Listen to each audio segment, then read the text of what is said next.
Karen, are you ready? Are you ready? Jimmy, you ready? Okay. Okay, I'd like to call to order the meeting of the Beagle County Budget Committee. Let's stand, please, for the Pledge of Allegiance. I pledge allegiance to the flag of the United States of America, to the republic for which it stands, one nation, under God, indivisible, liberty, justice for all. Well, welcome to the annual Budget Committee for 21-22, and the first, our first guest is going to be the prosecutor's office. He's going to probably come and tell us he doesn't need a thing this year. Good morning. Good morning, Mr. Modisett, Mr. Roberts. Hi. Thank you. Thank you, Rob. We submitted our requests for audits and statistics on this slide. This is just a-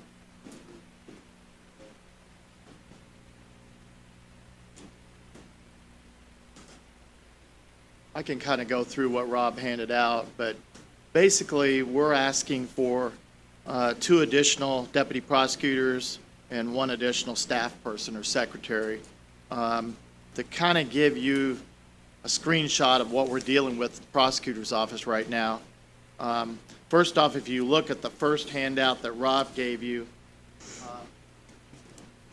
says Beagle County cases filed, felony statistics summary.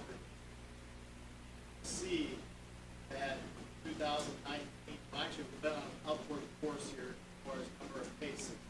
As you can see for 2020, we have a substantial increase, over 100 new felony cases, and now it appears that this year we're on an upward trend too. And, the second sheet that we gave you was about operating while intoxicated cases. See with that because of COVID, no one was driving, that went down. But again, this year, all indications are the DWIs are on the rise again. I will tell you this much, one of the things that I don't think that everybody realizes, and that is that the procedure that an OBWI arrest take down has become so complicated that there's a lot of law enforcement now that only as a last resort, if there's an accident or they're really obvious, they won't make the arrest. Because it takes at least 4 hours to go through all the paperwork and put someone in. So then you have, especially for the sheriff's department, you're only getting out 4 deputies for the whole night covering. Are you gonna take one out of the entire picture, handle one case, unless it's a dangerous situation? So that's kind of what we're up. I wanted you to know that about the statistics with the OBWIs. The next sheet, as far as our drug cases, you can see again, we're on an upward trend. You know, there's arguments about this too, as far as what's causing this, what's going on, is it COVID, is that having an effect, or is law enforcement just doing a better job? You know, we like to think that we're all doing a better job, but we don't know the answer. I've had the media ask me that several times, well, why do you think it's on an upswing? You know, so is crime just on an upswing? Is COVID affected? Or are we doing a better job of getting people arrested and getting them charged? I don't know the answer to that. It could be a little bit of all of it. So anyway, but you can see from statistics, we are on an upswing. I just want to make one point about the drug case statistics. That removes all possession of marijuana cases. So this does not include any of the possession of marijuana cases.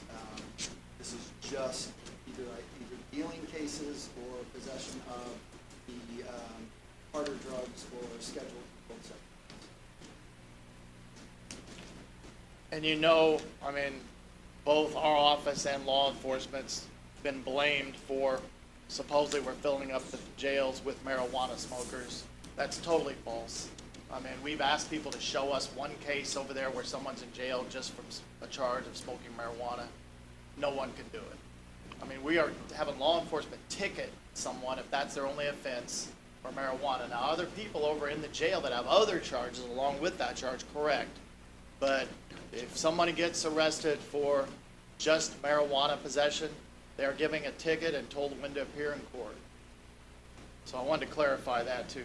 The next sheet that we've handed out is just domestic violence, and this one's kind of shocking, as you can see, almost doubled. And I do think that definitely has an effect, with COVID. People are isolated, stuck in the house, all those kind of things. And that's a trend nationwide right now too, by the way. So I guess in summary, I would tell you, our cases are on the rise. We have more cases now, the same amount of people though working. As you guys all know, I assume you know, our people can't get raises either unless with this contract you have with the state on reimbursement for public defenders. And I'm not slamming the public defenders at all, but the county has a contract with the state that if anybody in our office, as far as deputy prosecutors, gets a raise, you have to give the same amount of raise to every public defender. So we've been pretty much locked in now where we can't give our people raises because it's going to cost the county so much money that you're going to have to give whatever they have now, 28 or 29 public defenders, all raises too, the same amount. So we've got, by the way, how many are out? 12 full-time deputies now, or 11? 11 full-time deputies. And then the other deputies we have are part-time. So that's kind of what we're up against. So we are outnumbered by a lot. And right now, the other issue we've had is that we've got a position open right now. We have trouble getting the jobs filled because our pay rate is so low compared to other counties in the state. I mean, you can look on the Indiana Prosecutors Council where there's job being offered, and like Fort Wayne starting somebody out at $75,000. Well, our highest paid person in our office gets 68. Highest paid, not a new hire. So that's what we're up against. What we have to do normally is try to hire somebody pretty much almost straight out of law school or whatever, and we train them, and then unfortunately once we get them trained, they leave. But that's what we have to deal with. So, we think we can get the spots filled. We may have to hire people that don't have any experience, but we'll do the best we can in training them. And some people stay. I mean, Rob's a career prosecutor. He loves it. That's what he lives, eats, and breathes. I guess I kind of am. Thank you. I guess I kind of am too, because I'm in my 15th year, and before that, I was a deputy prosecutor for over 20 years. So it's kind of in our blood. But unless it's in your blood, the bottom line matters to people, especially after going to college for 7 years. So, but with that, we're asking, so our remedy is, the only thing that we can ask for is we can't get raises pretty much for our people. So give us a little bit more manpower, so at least we can tell them, maybe you won't have to work quite as hard for the amount of money you're getting paid. I mean, that's kind of where we're at. The other aspect of all of this that I think is important for the consideration is Oh, you can't pick Robin. that's unusual. Most people hear my voice and think it's always too loud. So. And cower, they hear your voice Right? and cower. Big mouth is normally the problem. As all of you know, the courts were shut down for an extended period of time. Within the last couple of months, they've slowly started to open that back up. So all of these increase in case filings from 2019 to 2020 and the projected for 2021 have created a tremendous backlog in the courts. So it's not just that our deputies are working harder because of the increased caseloads, but right now, everybody's working harder because of the backlog of cases. And it's going to take every bit of 2 to 3 years for us to dig out of the backlog of cases. As I came before you guys earlier this year and asked and advised, our trials and investigation budget is just getting completely wiped out because of all the trials that the office is involved in. So at this point, and I've talked with the judges, and most of the judges concur that at least a 2-year timeline to dig out of this backlog of cases is what we're looking at. I've also had the opportunity to share with the commissioners that the Indiana Prosecuting Attorneys Council provided information that said that some of this recovery money that's being sent out, that's being, I guess, controlled or monitored, or whatever the appropriate word would be for the commissioners, is appropriate to use for the hiring of additional prosecutors because of the impact that COVID has had on the court system. And so we have reached out to them and asked if they would consider the same request to assist being funded by some of those monies as well. So just wanted to bring that to your attention, that perhaps that conversation can also be held at future points. Yeah, and Rob's correct. I mean, right now, we're having trials that are going every week. And in fact, we've been getting trials set on Monday and then trials set on Thursday in the same courts. So, and a lot of them are going because you have all these backlog cases that they're all waiting. So, and essentially that takes at least 2 attorneys just out of the equation, can't do anything else but work on those cases. So we still have to run the office and do our day-to-day business and that kind of thing. So, and we don't see an end to that anytime soon, to be honest with you. I don't know, even our part-time people, we have part-time trial deputies that get assigned cases every month, then they handle those.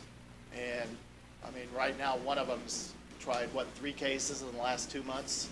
I mean, so I don't know, for $31,000, that's how much they get paid a year, how long that will continue either. So, how long they'll continue to do that. I mean, in the past, there have been years we don't have very many.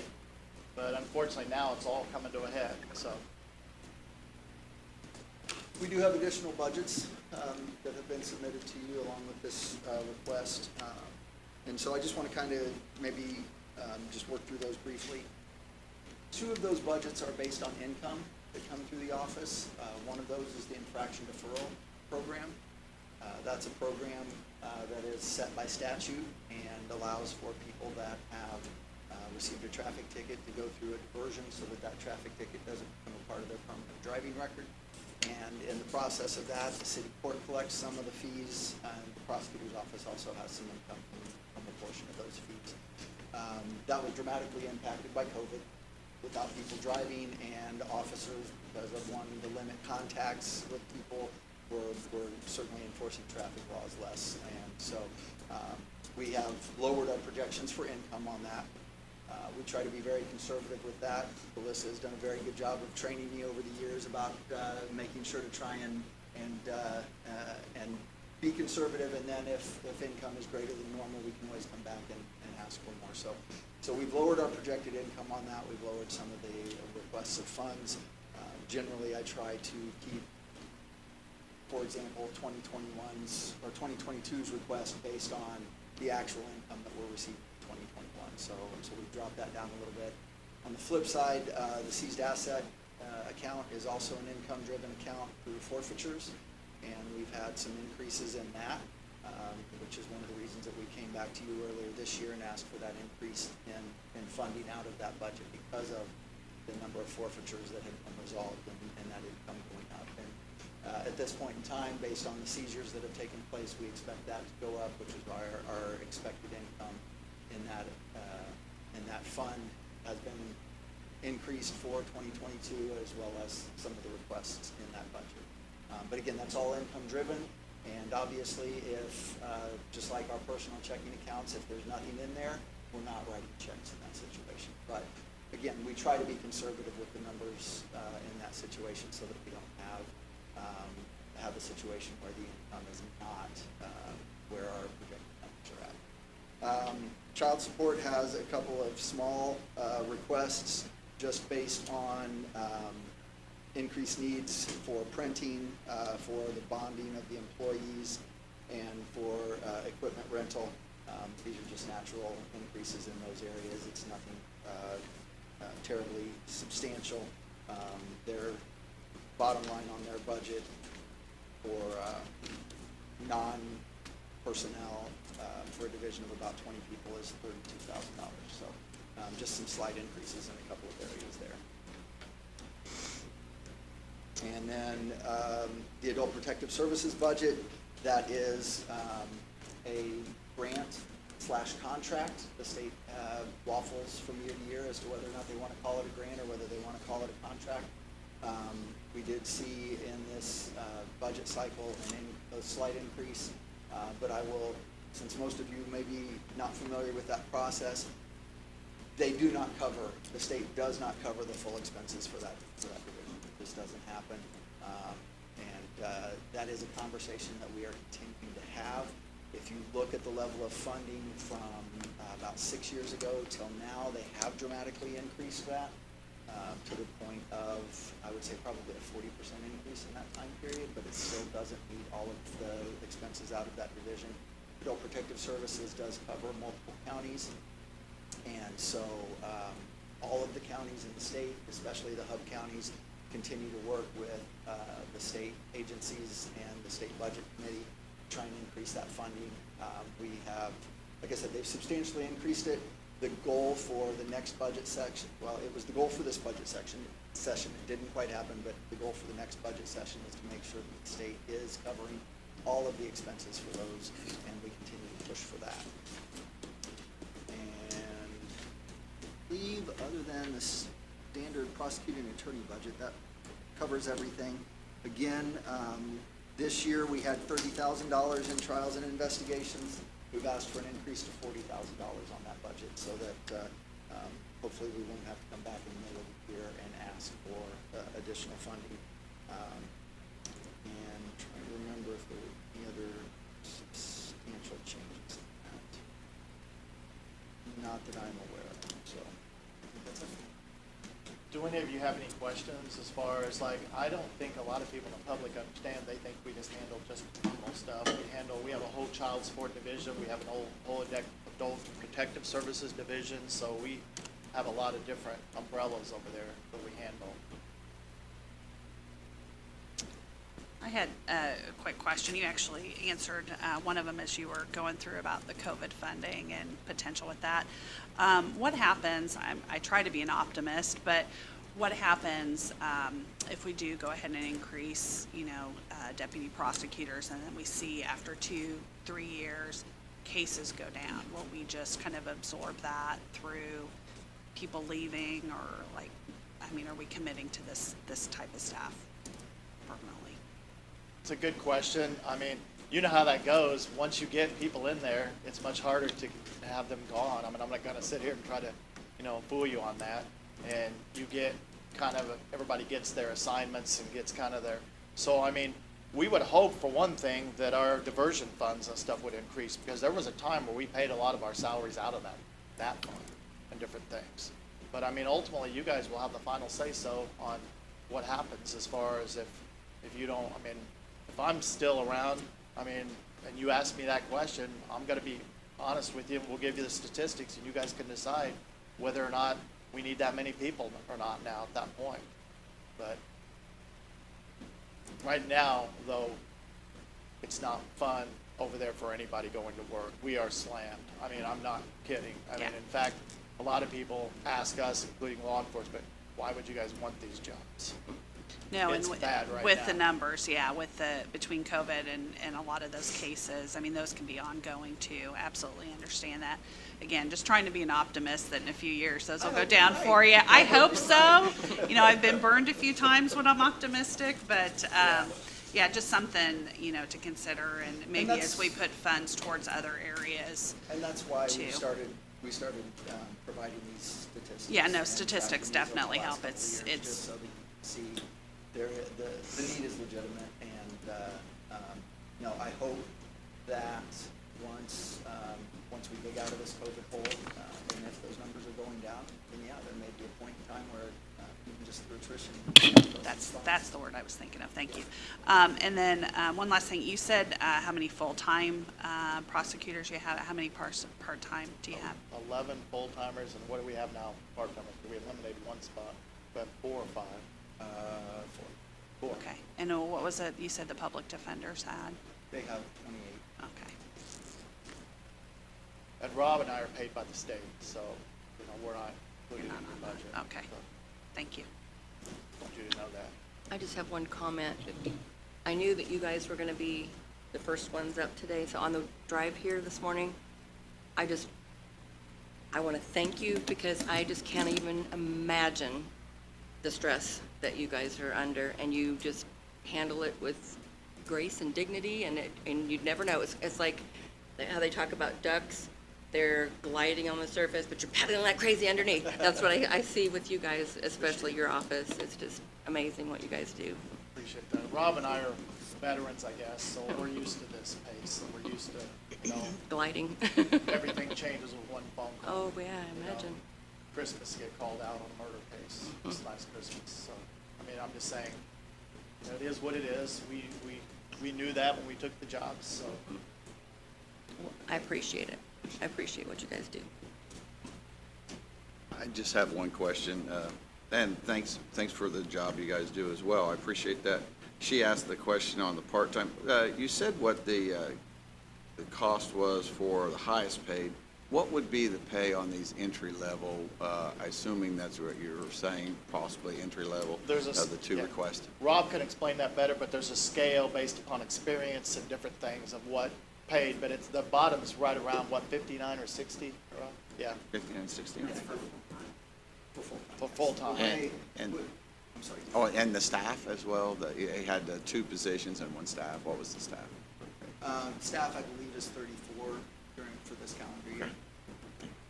Yeah, go ahead if you can explain. Yeah, we had a situation when all of the salaries throughout the county were being reviewed and analyzed, and we had the company come in and do some of that.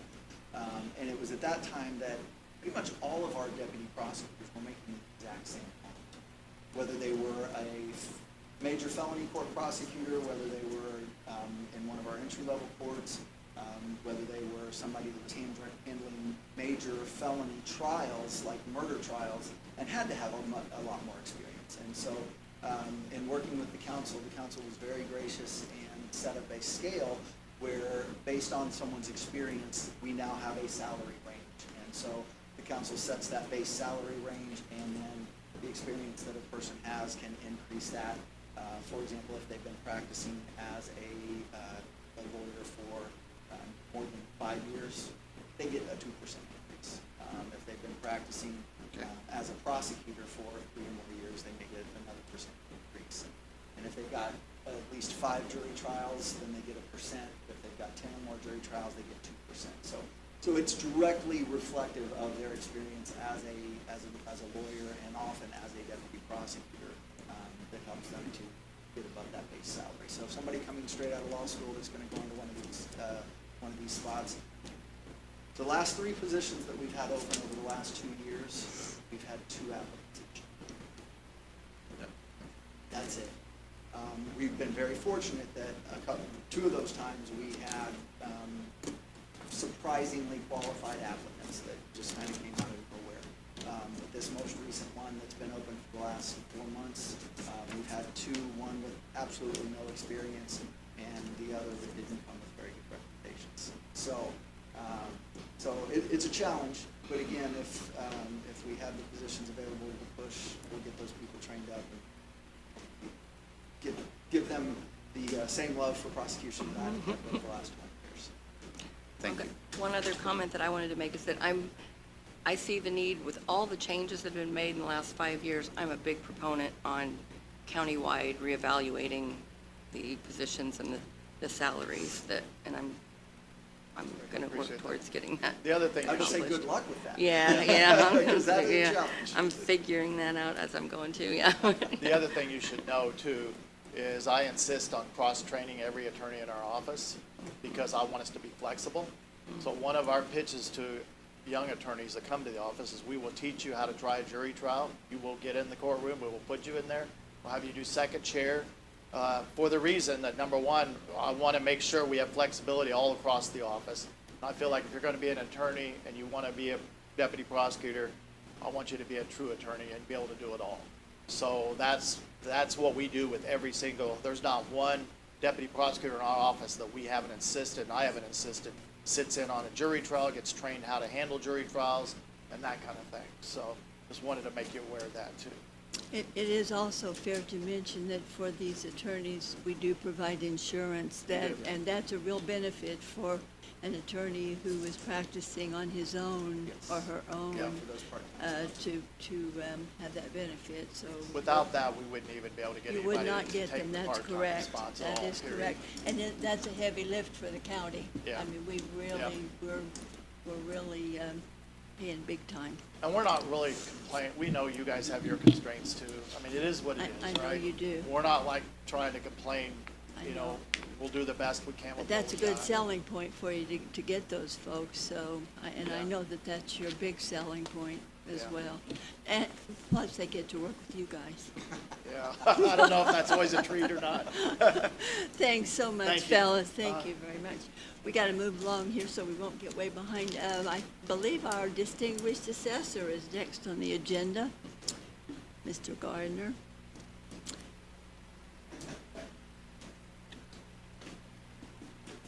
Not sure about distinguished, but I do the best I can. You do a great job, I'll say that. I'm assuming that you've got the budget request in front of you, so I didn't bring handouts for anyone. Do you want me to just read from it, or do you want to ask questions? I don't know how you would like to. Just tell us what you're hoping for, and we'll try to give you the best we can. Basically, because I've got the 3 different budgets, my assessor's budget, I believe is sufficient. The only thing I really have to do with that is when my dues go up, because the dues for the organization that I'm part of is based off of my income or my salary. So when you up that last year, that increases my dues. So anytime that changes, my dues will go up, but the amount is so small that I can usually just move a little bit from another account into it. So I'm fine with that budget. My sales disclosure budget, there's a change there.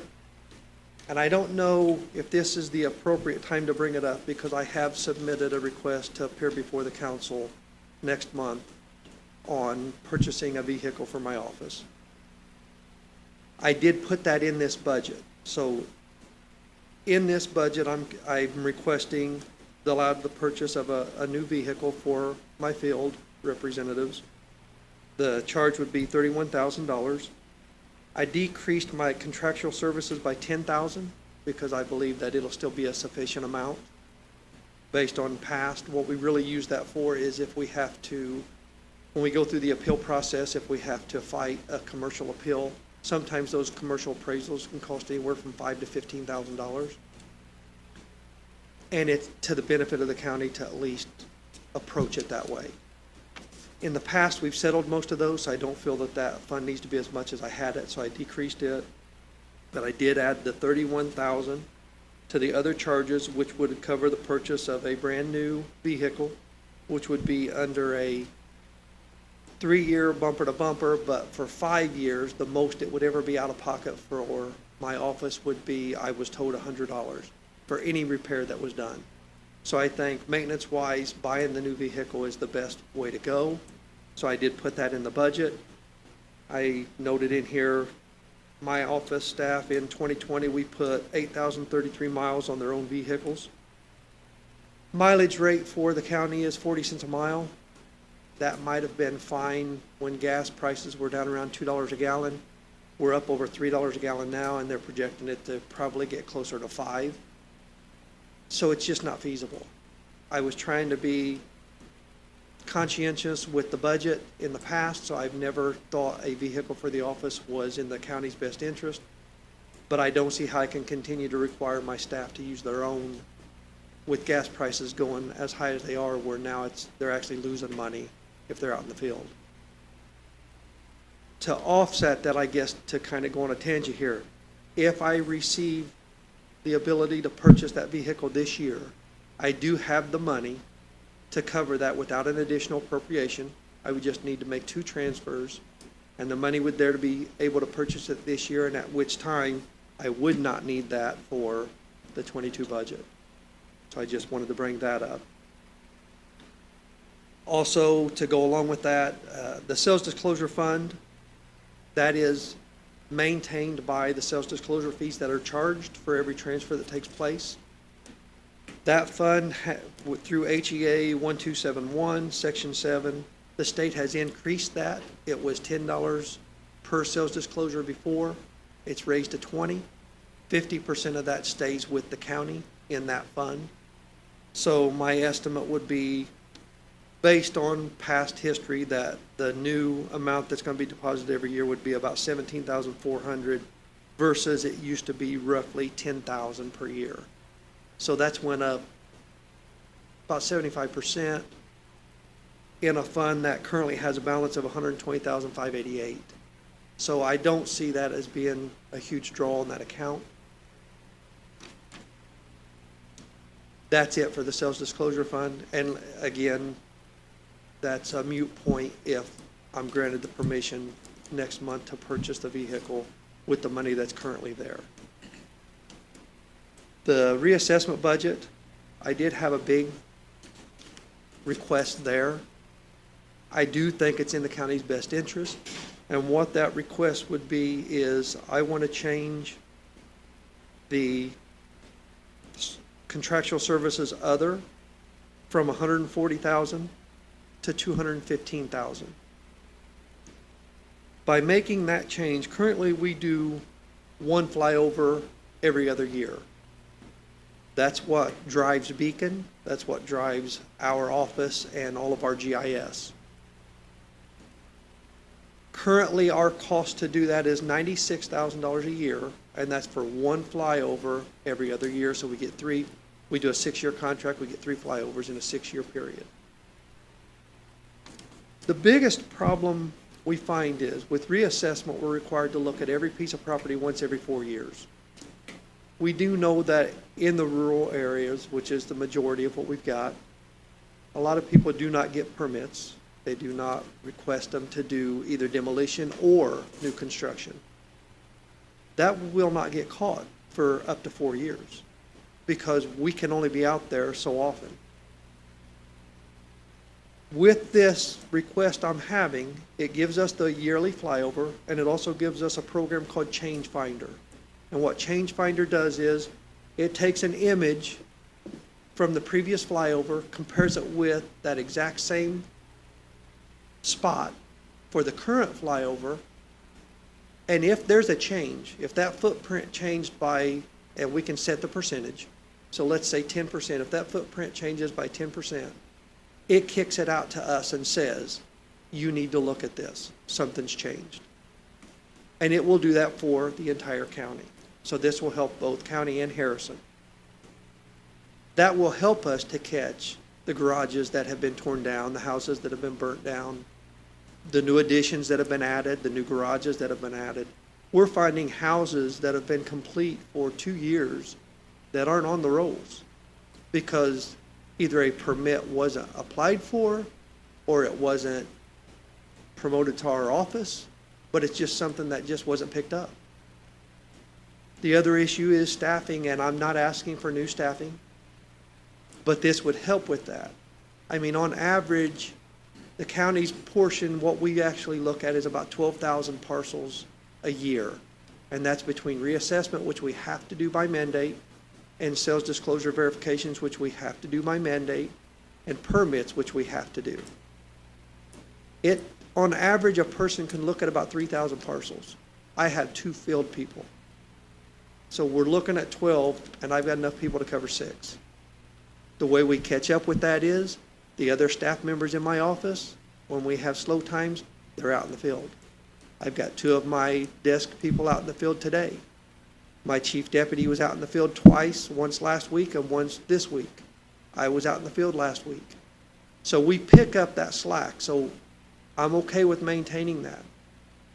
I think this would be less of an impact to the county to get the data where it should be than trying to hire more field people. It is at a sizable increase. But if you run the numbers, a 2-year, and the reason I do 2 years because currently we get 1 flyover for every 2 years. To do 1 flyover every 2 years costs us roughly $190,000. To do 2 flyovers would cost us roughly $59,000 more. So that second flyover is really only costing us $59,000 for them to fly over the entire county.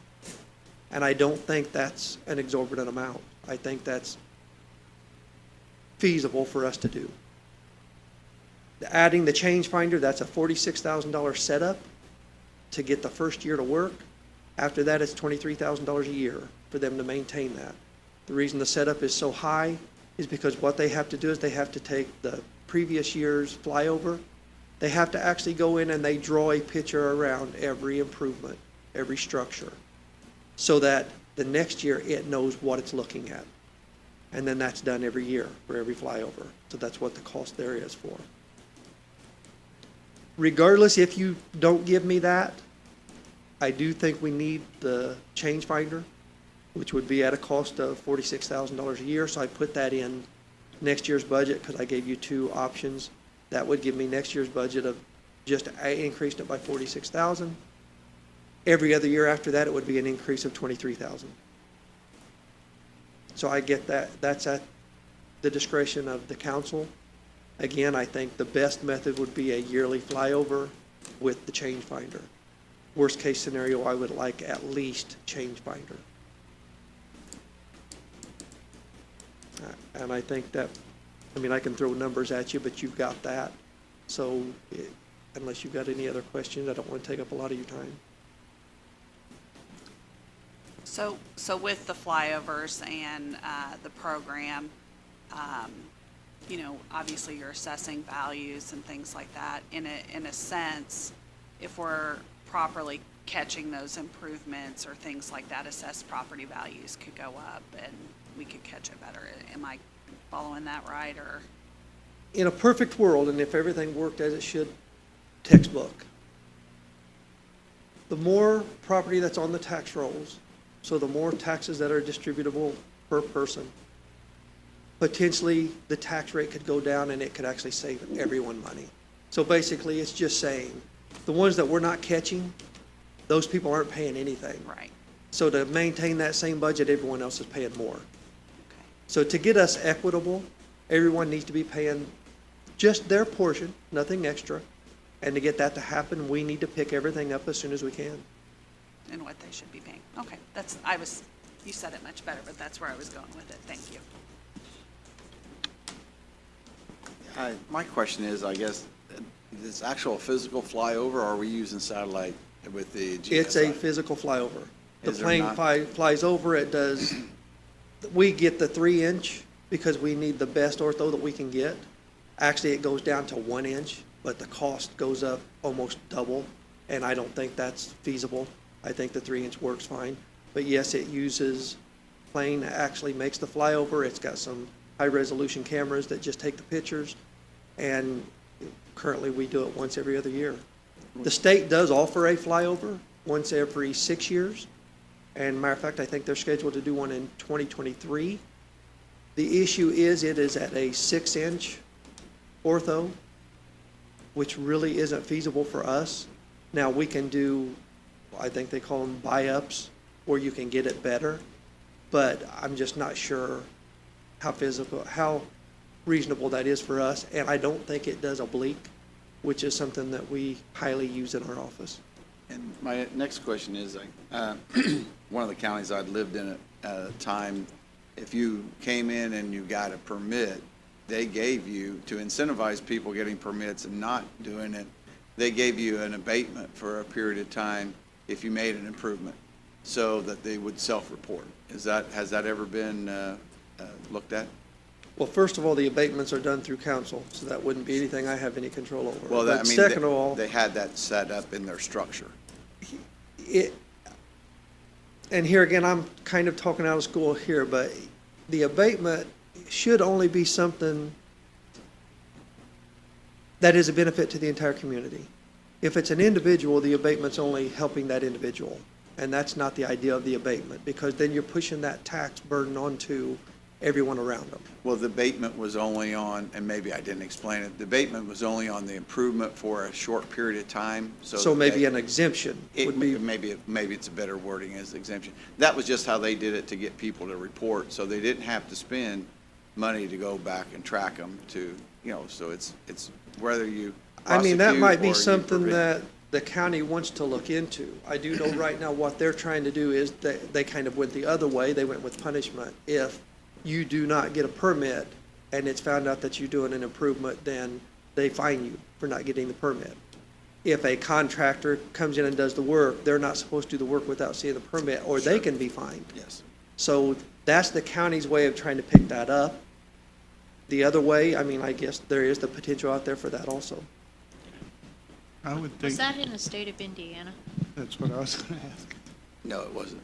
I don't think, I think it that'd wouldn't take apply here. legislation to grant the authority to do That's- something it like would- that.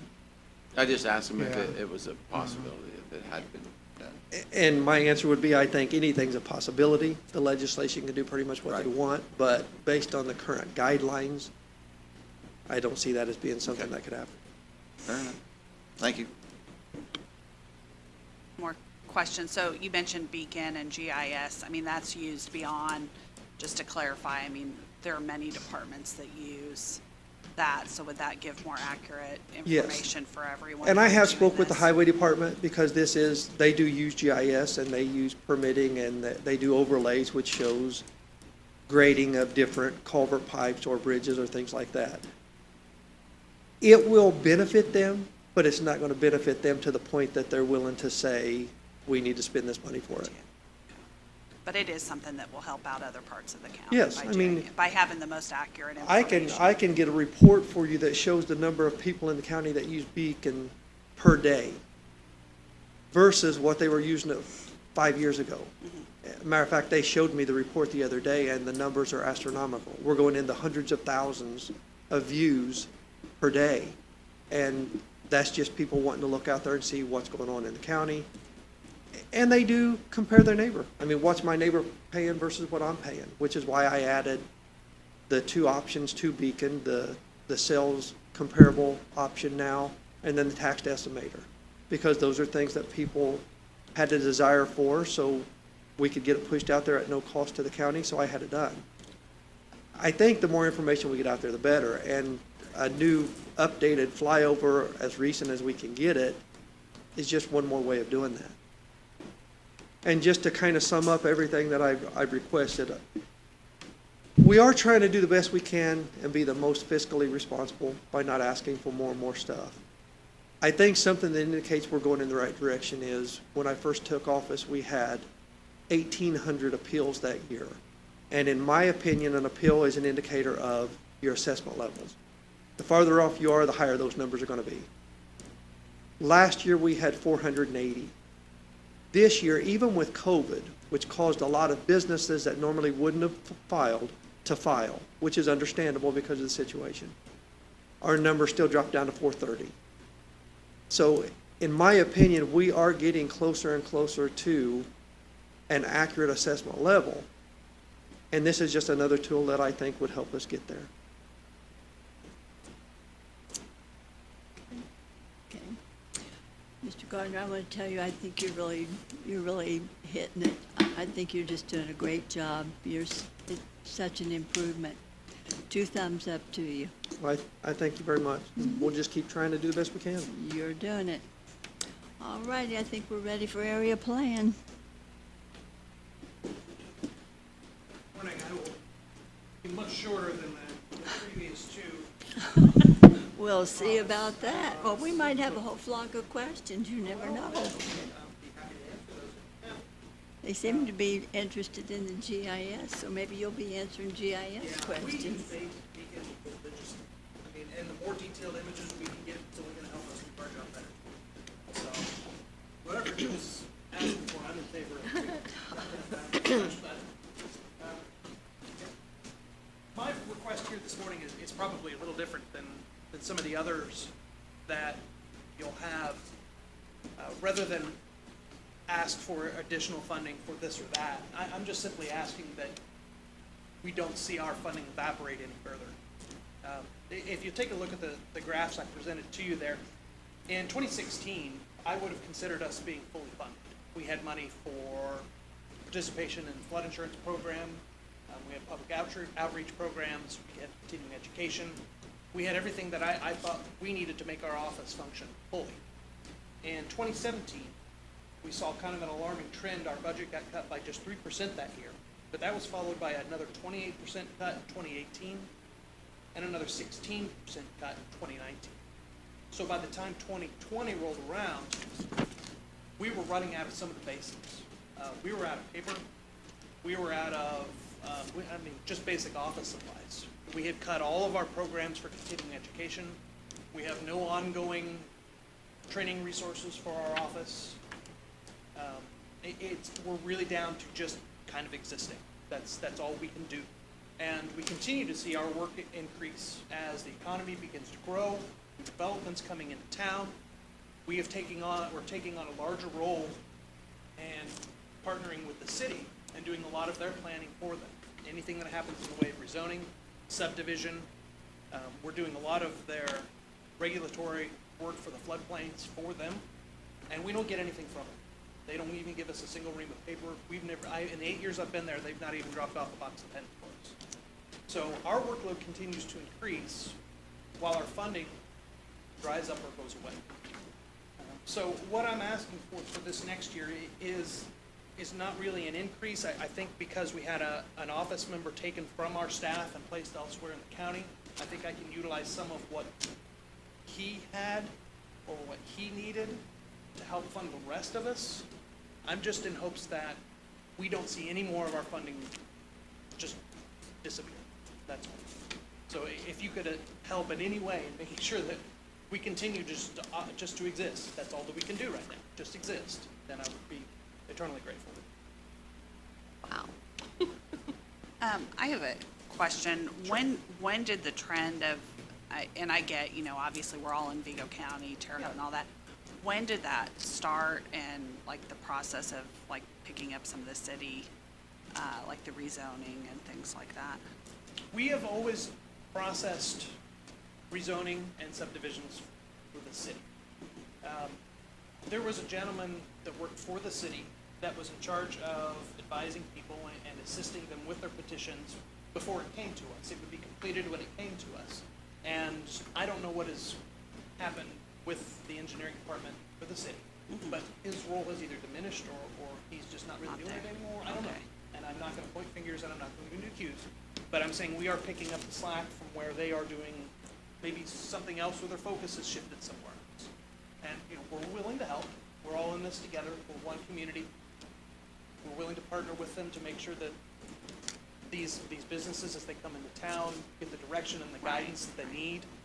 The only thing that we don't do for the city is the engineering work. They have on-staff engineers to handle their stormwater drainage plans and the architectural design plans, things of those, their infrastructure, things like that. How many employees do you have now? We are down to, right now we have 4 in the office, because we have 1 on leave. She should come back from leave first of next month. So you That have will 4 leave us- plus 1. We have 5 total. Okay. Yes.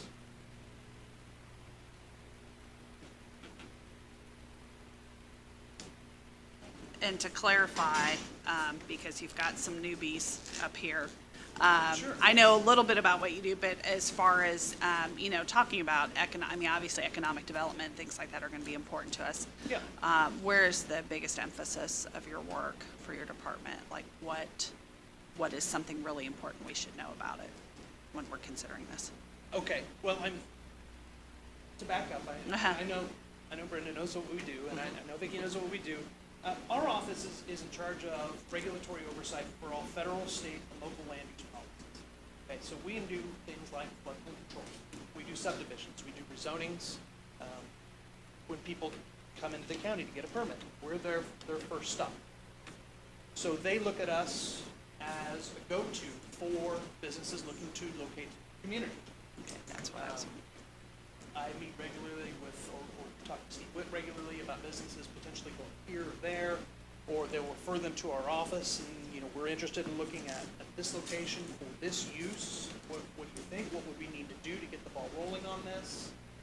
I am, at any point in time, juggling 3 to 4 different businesses that are actively looking at our community and trying to find them a home.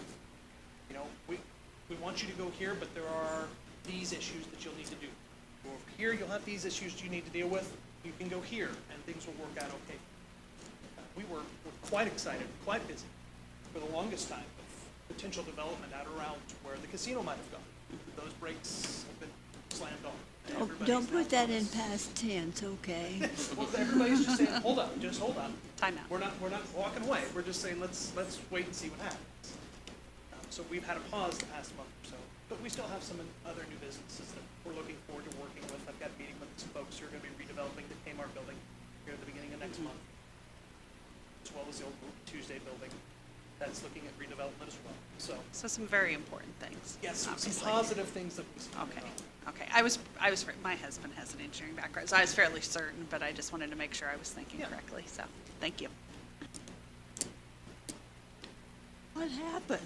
I don't know.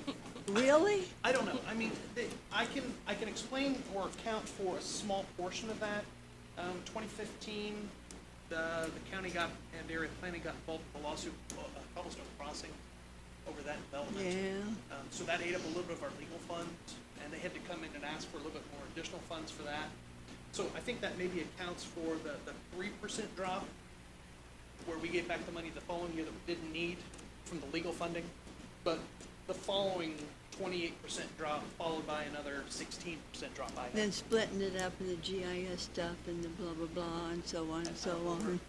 Okay, It just okay. went away. And Here, Okay. share a copy of that with, I'll give you money. okay. I apologize, I didn't make, I That's only made okay. 4. Yeah, that's okay.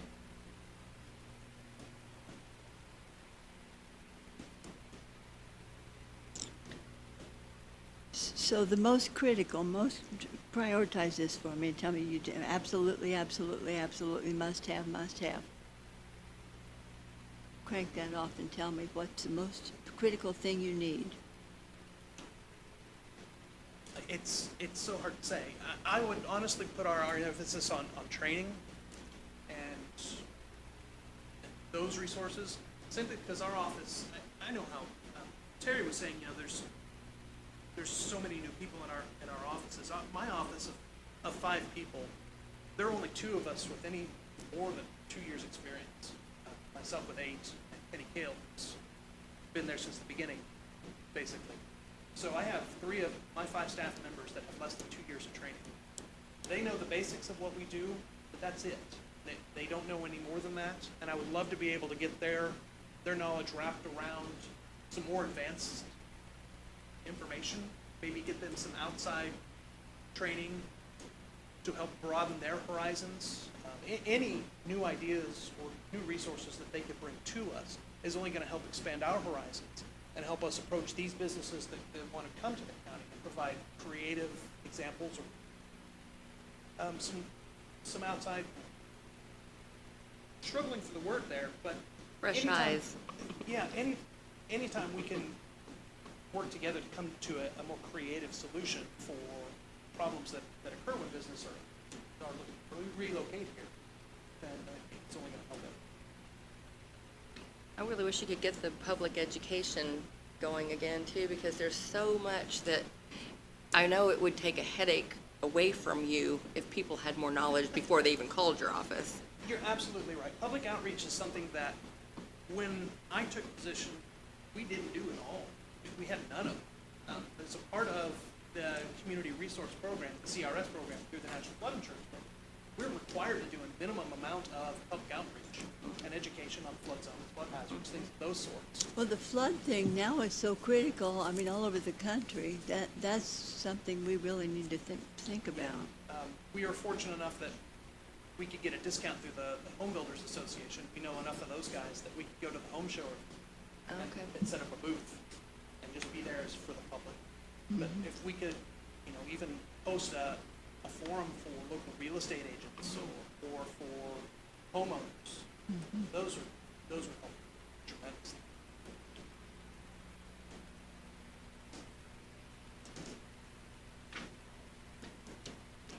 It's just so odd that you aren't asking for anything additional. I feel bad for you. Thank you.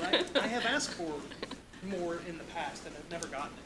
So I just have come to expect that this is how it is and this is how it's going to be. And as long as we can maintain this, I can come up with creative ways of doing things. I feel like use we our ought to business send you connections. flowers.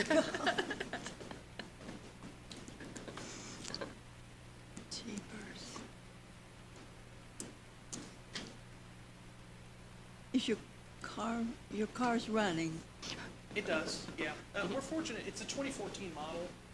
It doesn't have a tremendous amount of miles on it, so it's fairly reliable. I don't foresee any major repairs. We have partnered with the highway department and utilizing their labor and their resources to help us. Again, this is making things work, which is what we do. But rather than training is critical for you, for your staff? For our new Okay. folks, yes. Okay.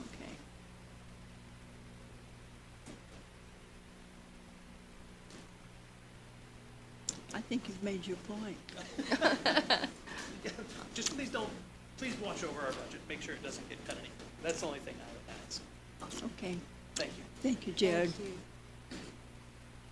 Okay. Thank you.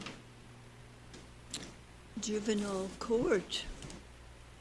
Could you please speak from the podium instead of the table? You guys can't hear?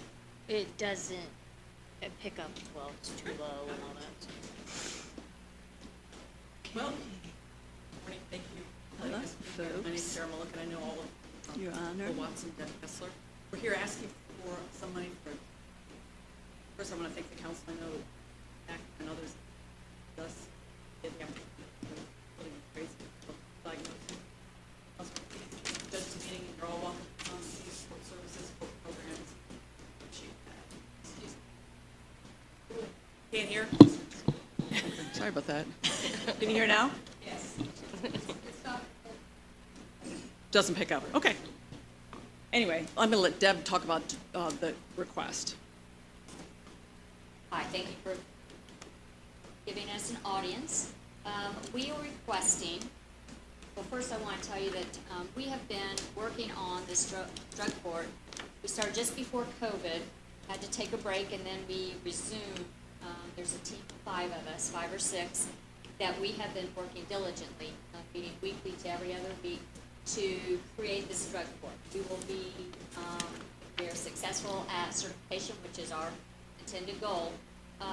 We will be the second juvenile drug court in the state of Indiana. The only other one is Porter County, who has been very gracious at providing guidance and materials for us to create this. We are asking for $39,149.34.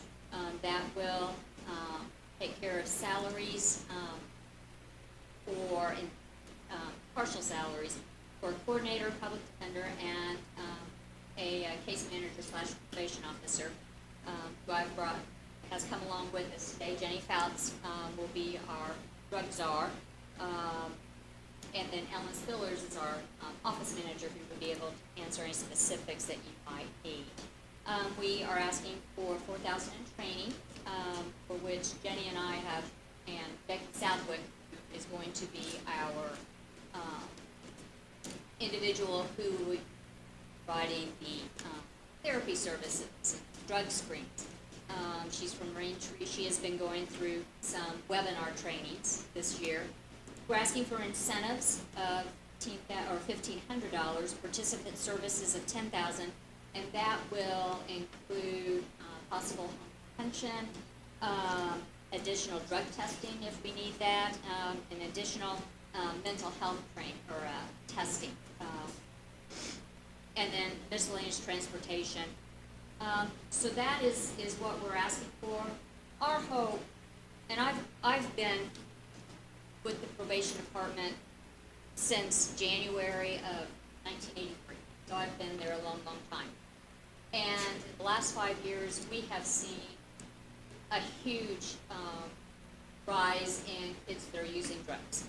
And we're talking meth, and we're talking cocaine. It's not just the marijuana use, but it's large, and it's frightening. And it is affecting families, it's affecting that individual not going to school, not being productive.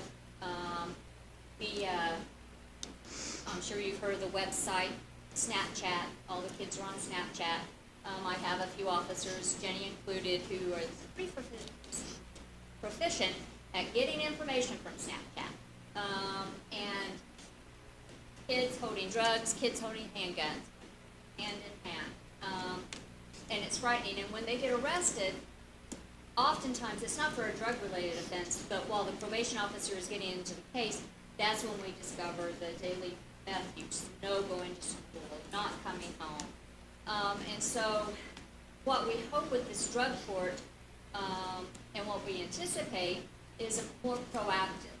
We're going to create it, we are creating it, to not be punitive, but to be encouraging, to give them incentives.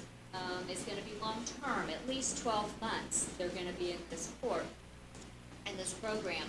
And of course, the end result that we will be working for is that they will have the tools to live drug and alcohol free, live within the constraints of our laws of the state, that they become productive citizens, that they are able to have a family, have a job, stay out of the DCS realm, which is huge as well, and be productive citizens for Vigo County. So that's what we're hoping for. You know, I think this kind of follows in the footsteps of the adult drug court. And the hope is that the council and the community will invest in this population to stop what's happening as adults. And Webb said is the jail overcrowding, one of the things we needed to consider is to really invest in the chins, because chins have exploded, juvenile arrests have exploded, and to really invest in this population to stop perhaps our jail population in 10 years. Can you please tell them what CHINS is? You've got some Child in new need of members. services, I'm sorry. You've got some new members. Yeah, child in need of services cases. Yeah. Okay. And the other thing is, I think, you know, that there's been a decline in kids going to school, so we could address some of those things, and those numbers are pretty shocking. Yes. Deb, how many kids do you think this would involve in Vigo County? We are going to start small, so that we are successful. We don't want to overwhelm ourselves. So what we will be looking at, we will, hoping to put 5 kids in to begin with, and get it running smooth, and get our feet wet and know what can work and what can't work, and what we're hoping for, because it's going to be very intensive. Kids are going to be seen by Jenny Fouts, 2 to 3 times a week, at least. We will be doing drug screens 2 to 3 times a week. Families will. Where do they, so you nab this kid, and then what happens? Once a child is arrested, by Indiana law, a probation officer, it's not a court hearing, it's a probation officer who meets with the child, the guardian, and they discuss the offense, they discuss home life, school life, mental health, drug and alcohol, what's going on, and then the probation officer determines what we're going to do with this child. Whether we're going to just close the case, whether we're going to be informal in some way, that we feel that it needs to be filed formally with the prosecutor. That's how juveniles start once they're arrested. Through what's called a preliminary inquiry, we will determine then, the officer will then say, I believe this child needs to do drug and alcohol. The team will then assess that to see if this individual will work with us. And we will also work with families as well, because most times they're broken as well, and they need help. And so if we can help parents become stronger parenting skills, that's going to help the child stay drug and alcohol free. So it will be here in Vigo County, those children that get arrested, and they don't have to be arrested for a drug or alcohol offense. If we find that they have a severe drug and alcohol problem, they will be then sent to our court, and we will determine whether this individual will work well with us. How old will they be? We get kids as young as 12 years old that are daily drug users. Yes. Yeah. So they're mainly going to be middle, high school, but yes. And where is this going to take place? At the juvenile center, in our juvenile court. Dan Keller is our magistrate. He is on vacation this week, otherwise he would be here. But Well, he really missed out. But he's been, like Bill and like Judge Mulligan, have been very supportive of us, very encouraging, inquisitive how we're doing, where we are in the process, as well as the state of Indiana. The Office of Court Services are very interested in what Vigo County is doing. We've gotten a lot of attention, a lot of support. They've offered their services they want this juvenile drug court to be set and go as well. So, It's a team approach, so it's a Yes. little different than the traditional court model. It's a team of people, it's sort of collaborative as opposed to your traditional adversarial system. to piggyback with Vicky, so they're already, the 5 that you think, that if you get this approved, they're probably already in juvie right now. Not in detention Not necessarily. in, No, no. so they're necessarily. not detention, so they may be at home. That's what I was Yes. confused about. I didn't know if you were trying to help somebody. They're not even spotted yet, right? They're just kids, right? This is just for future arrest then. Yes. Okay. And they will be at home. They will not be in placement. They won't be They won't be incarcerated. Okay. they will be at home, and we're trying to keep them at home. Right. That's our goal, is to make the home healthy. And in school and so on. Absolutely, and staying home when they're supposed to, and not breaking into somebody's car, or, Especially yours, well, or mine. that's correct. So, Talking about collaboration, this sounds like it'll be they'll be, reviewed, but is it a voluntary, like everyone has to be on board?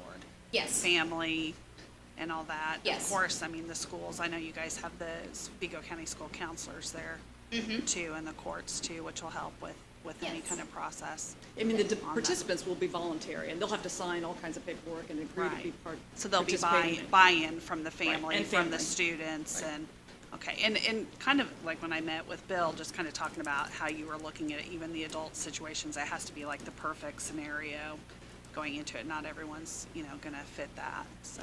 Not everyone, but we feel confident that the majority will want the help. Right, right. Especially They younger. truly want things better, but at the point that they come to us and their child is using the way they're using and behaving the way they behave, they're kind of at a loss of what to do, and they've kind of lost hope. And so we feel very confident that the majority will want to be part of this program. And we're hoping to grow the program into 10 or 15 families, kids involved. And- It's terrific. It is terrific. Thank you. How would you describe the resources for families with children like this in our community? We don't have a lot of in treatment, and No. just so everyone knows, I'm aware just because of my counseling background, but No, for mental health, for this type of kid with alcohol and drug, it's minimal. Braintree Consulting has been a mental health agency that we have been using for the past 10 years. And I find them to be very responsive, very quick to act. I've been impressed with their therapists and case managers, and that's why we chose for Braintree to come on board with us. And so Becky has been working with her staff, her therapists, her case managers, in preparation for this specific population of child to come in. So I'm very excited for who we have on board for that piece of the drug court. Tell me this part of this, Judge. So you got this kid who's belligerent, drug addicted, or Maybe. alcohol addicted, or whatever. How do you convince this child to get on board? Well, I think it's really going to be a question of a lot of people involved, whether they have a public defender who recommends this program, probation officer recommending it. There'll be some incentives to be involved. And The whole family. these two little angels sitting over here, they got their hands full. Yes. So look at them now, because they're at their best day. Boy, are they going to have to work hard? Well, That's it's a gonna big, be an it's a intensive big program. job. It's going to be an Big intensive job. program. And then they're doing this voluntarily. And how long does a program like this take with a kid?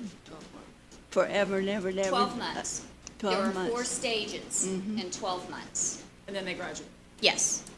Yes. Hopefully. And But the you wouldn't unfortunate- toss them out. No. Well, in the unfortunate situation that somebody doesn't make it through the program, what's the consequence?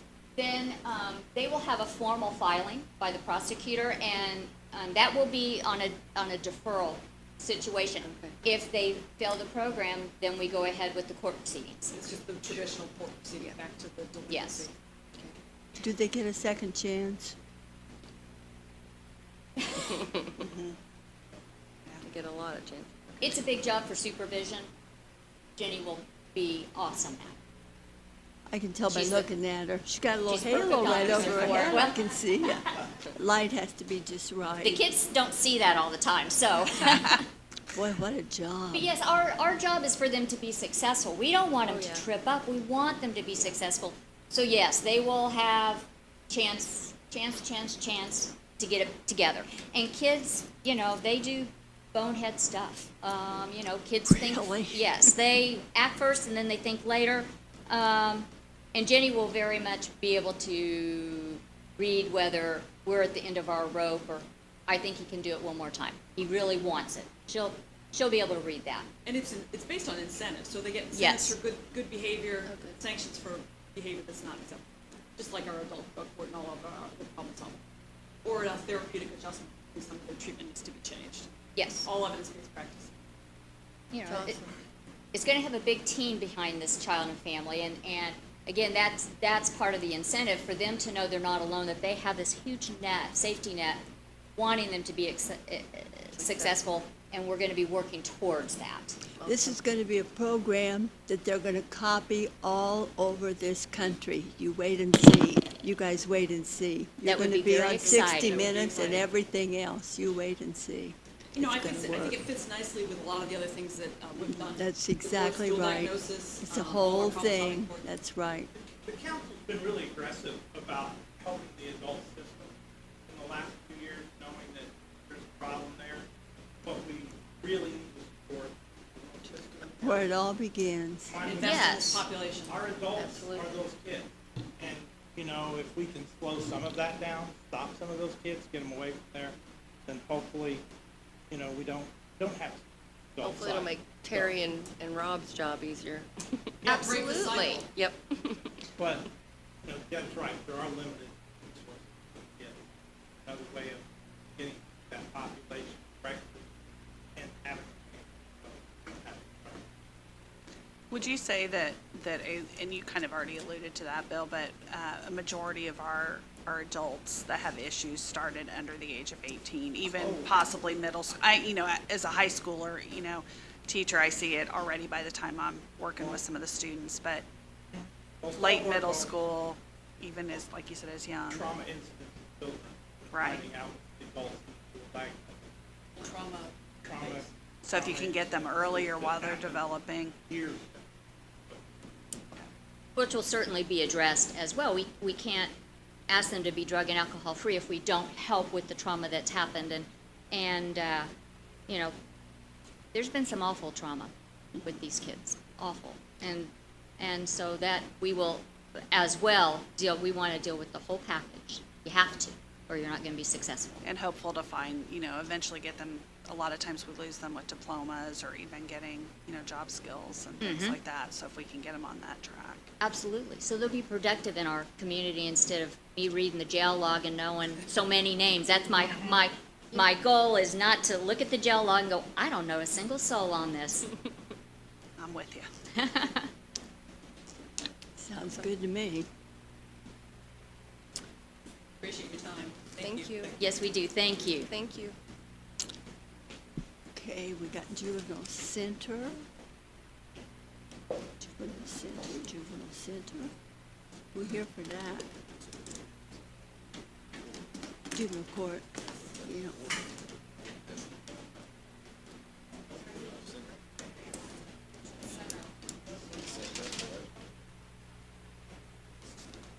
There's Norm out there. Oh, he's here, yeah.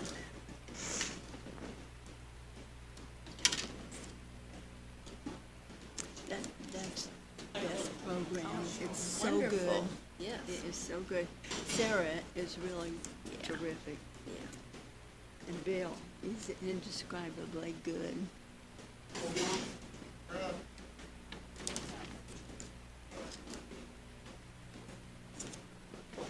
Minnesota Vikings select in their second pick. Feel like it's a draft. You ready for me? Madam Chairman, I think. Who's chairman? Is that you?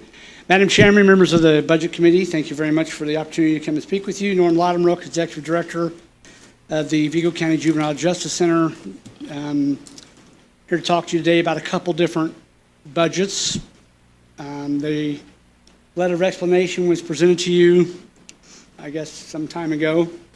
And we have two budgets we're going to talk about. One is a general fund budget. The other one's a non-reverting budget. So I don't know if you want me to go through it, if you want to ask questions. Just go through it. Just go through it? Okay. So there are some changes from last year's budget. We tried to get a little grip on what we're doing over there. Just kind of go over the letter, I guess. In the Series 1, which is the salaries, obviously we don't know what the council's intentions are as far as payroll, if you're going to give a pay raise next year or what the amount is. So I didn't include anything in there for pay increases for, 3% or 2% or 8%, whatever you want to give. But I did include a little bit more for part-time salaries. We just, the way our schedule works is kind of odd, and so we have what's called short days, and we need people to cover those areas. If a person, we normally have 4 people on shift. If someone's on vacation or on those short days, it puts 3. If someone calls in sick, now we're below minimum staffing, so we need to be able to have a couple part-time folks. So that little extra money to help with part-time. If that's just a swag, I have no justice for my $40,000. It's just know that I won't spend it. If I don't need to, it'll revert back. We're not trying to break the bank. We're just trying to make sure we have enough to cover. In the Series 2 line items, we're having a reduction in the food line item. Currently, we receive some grant money, if you'll call it, from the Department of Education after-school lunch program, or after-school snack program. Is that what it's called? Yeah, and so we get money from the state, which is a pass-through from the federal government that gives us money to supplement what we pay to feed kids for all 3 meals and 1 snack. We provide 2 snacks a day and 3 meals, so this provides for a portion of it. The county general last year gave us, I think, $75,000, and so we're asking for that to be reduced by $20,000. We'd like to move that into a vehicle line item. I know the council approved the purchase of a Dodge Durango for this year. That vehicle is not in yet. As you can imagine, some of the things with COVID have prevented that vehicle to be here. We ordered it April the 8th. It's still not arrived yet. It was supposed to be here July 1st. So I don't even know, I don't have an idea of when it's going to be in. What has happened since that time is that all of our meals are now required for us to pick up from the jail. The jail staff has stopped delivering our meals to us. And they did that because we were the only ones that were getting that. Other facilities like Community Corrections went and got their own meals, but we didn't get ours. Well, the vehicles we have are Crown Victorias. They're just sedans. And there's no room to put trays for 20, 25 kids inside of these vehicles. So I ordered a Dodge Durango in order to be able to do that. Well, since that time, now with the new jail coming in 2022, we are going to have farther to drive. If we use the Dodge Durango to transport people, like tomorrow we take a kid to DOC, or any number of things we have to do, this will give us another vehicle to be able to transport food. So my goal is to go buy a used Chevy Astro van, Ford Transit, some type of utility van to use for food transport only. To take the 2 Tories I have and give them back to the Sheriff's Department, maybe keep one of the better ones for local transport, but the vehicles have over 200,000 miles on them, so you can imagine they're in some pretty poor disrepair. And then the Dodge Durango, obviously we would use when it gets in for out-of-county transports. Today, it was yesterday, we took a kid to Fort Wayne. So, that's a 3.5-hour trip there and back. We need a dependable vehicle. There's no cameras in these vehicles, there's no radios, there's no communication, so it puts my officers in some danger, as well as the juveniles we transport. So we want to just make sure it's safe. So I'm reducing the food line item by 20 grand, moving it into a vehicle line item so I can purchase a used vehicle. I've been pricing them for a while. You can get about a 2017, 18, 19 used vehicle for about $19,000. And so that would be perfect for us to transport food, or if we needed to, in a pinch, to be able to transport kids locally. What else? It's 3 series line item. In the previous year, this year we have $12,000 for building repairs. We're kind of reducing it to $7,000. It's a decrease, and we're trying to do that so we can use money in the non-reverting fund. That will take the burden off the taxpayers and place it squarely where it needs to be, in my opinion, which is those folks that we're doing services for that are out of county. In the 4 series, we decreased the office machine line item by $1,000 from $2125 to $1125, and we added $1,000 in new equipment because we need a new copier, printer, fax machine in our intake area, and so this is the year that lease comes due, and so we need to purchase those types of things. That really is it for the general fund budget. I know when Calissa sent the information out that it was, don't fill out the one-line items, but I felt that I don't want to leave anything blank. If we want to change it later, we can. But I wanted to give, so the budget shows where I'd like to spend money. I don't see a great increase in the budget at all over last year's total amount. I think the total last year was, I don't know exactly what the total, how much was my total last year? Total last year, 2021 adopted was 92,935. Yeah, so there's not a great increase. The only increase is that 40,000 in the salary line item. And then the non-reverting budget, we added a few things to that. This is obviously money that we collect at $125 a day from folks that we detain for out-of-county people. So I want to tell you a little bit of what's happening in the justice system right now.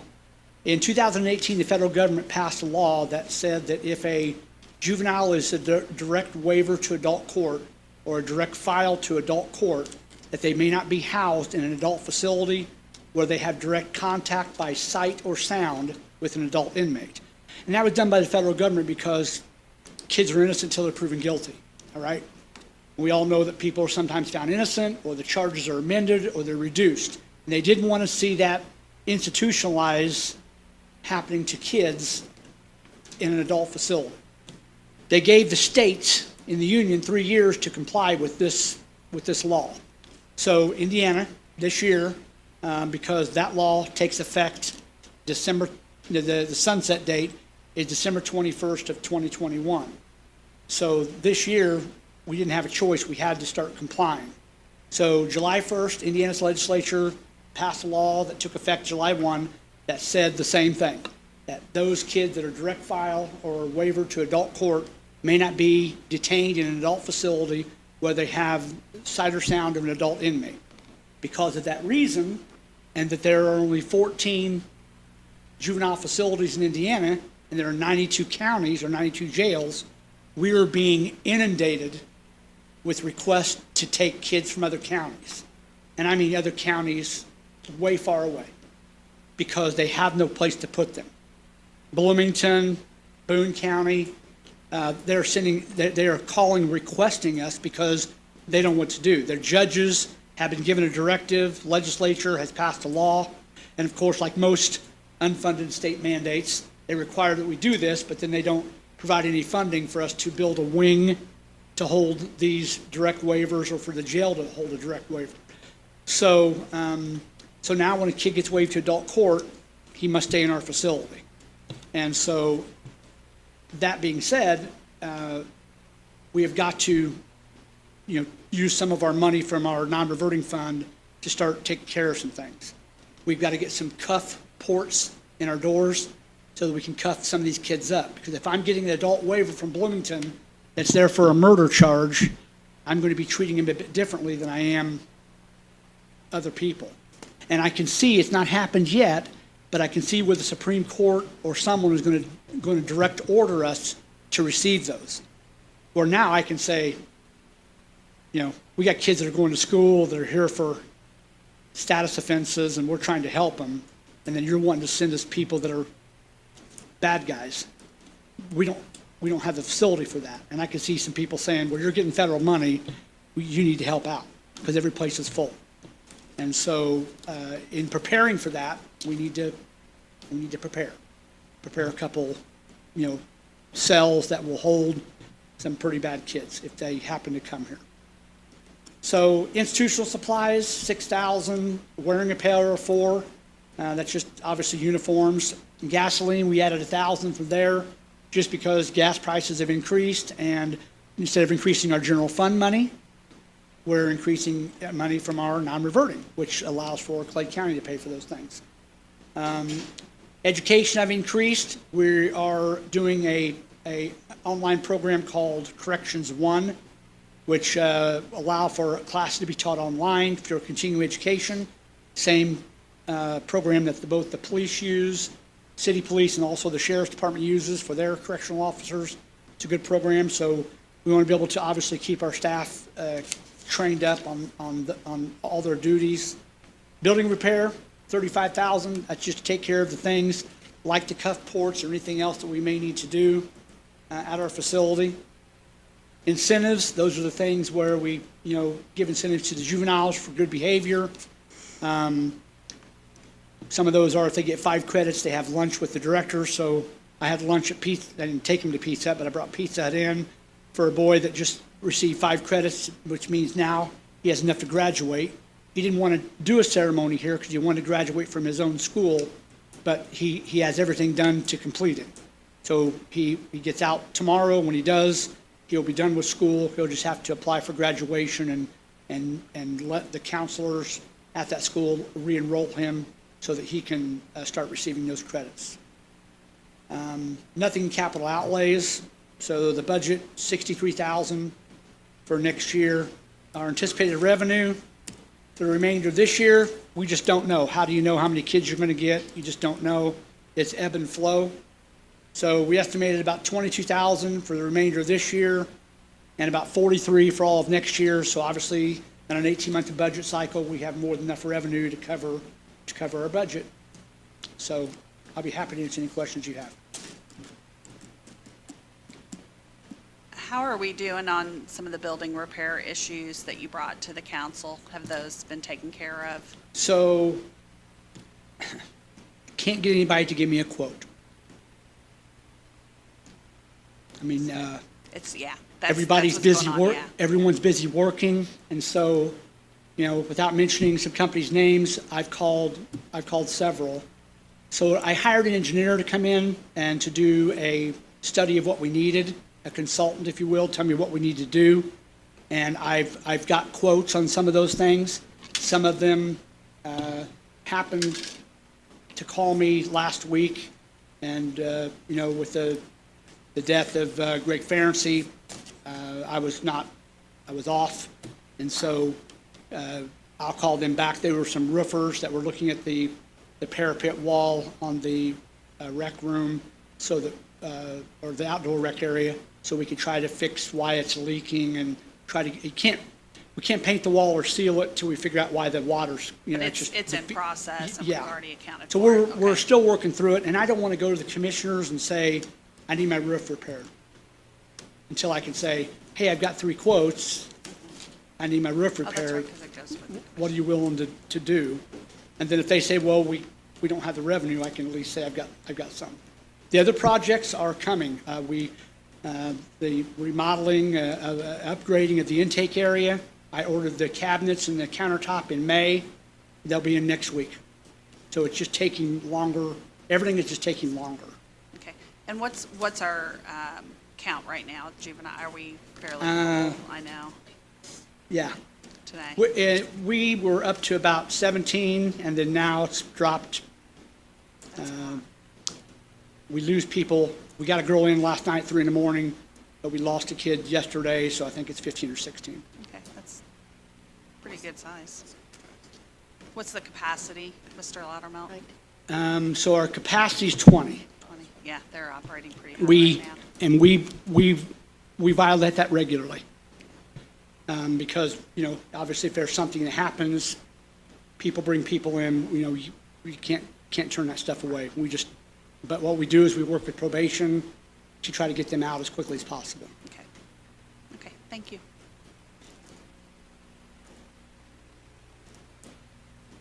Sounds like you nailed it. Good? I just want to thank you for your time coming in and information. Thank you. Any other questions? Thank you very much.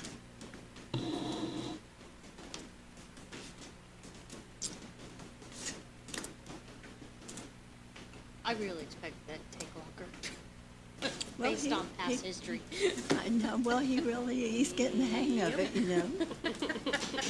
Shall we, lunch? Yeah, we're break for lunch and, Okay. Excellent. Yeah, that's the very, Just turn off your mic.